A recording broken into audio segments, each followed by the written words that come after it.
So hello mga idol, kung gusto niyo po maglaro ng sabong or magtalpak dito is nandun po sa description ng video na ito ang link po ng application or website po nitong PH Sabong mga idol.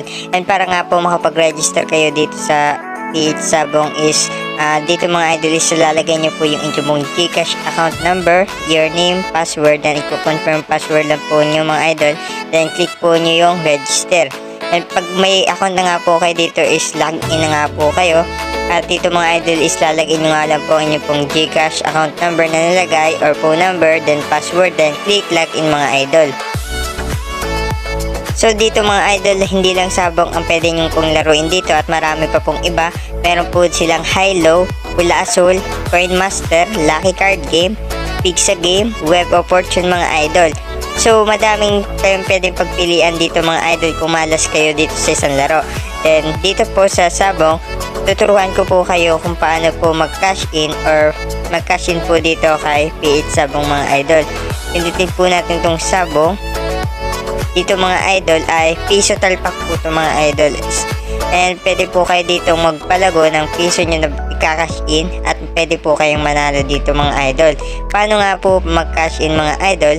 Dito pindutin po natin tong talent sa taas. Then dito mga idol by credits.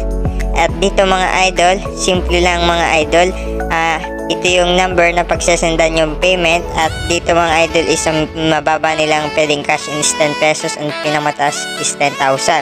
And para makapag-cash in kayo mga idol, copy nyo po tong GCash nila. Then punta po tayo sa ating pong GCash application.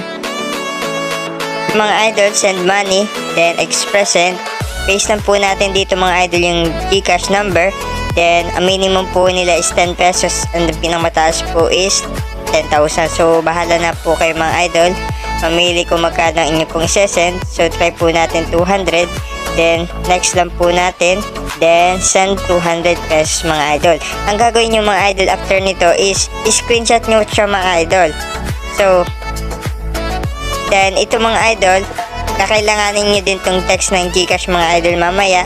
Then, balik po tayo dito sa website mga idol. Then di lalagay natin mga idol dito yung magkano yung ating pong sinend na payment, which is 200. Then ang ating pong GCash number. And dito mga idol, receiver number, Julie. Then dito mga idol sa reference number, is balik po tayo sa text po ng ating pong GCash. Paste lang po natin dito yung reference number. Ito po yung mga idol, copy. Then paste po natin dito. So yan, then dito po sa choose file is kailangan nyo pong i-screenshot or i-submit nga po yung inyong i-screenshot po kanina. Then choose file po natin mga idol. Then hanapin po natin yung ating pong i-screenshot dito.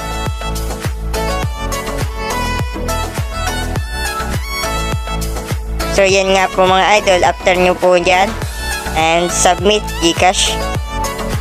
So yan nga po, deposit form submitted. Then, click po natin tong okay. At para nga po makita po yung inyo pong record, dito mga idol, pindutin po natin tong cash ins, mga idol. So, dito mga idol, makikita nyo inyo pong record kung ano pong status, which is processing pa nga po. And wait lang po natin pumasok po yung atin pong kinash in dito.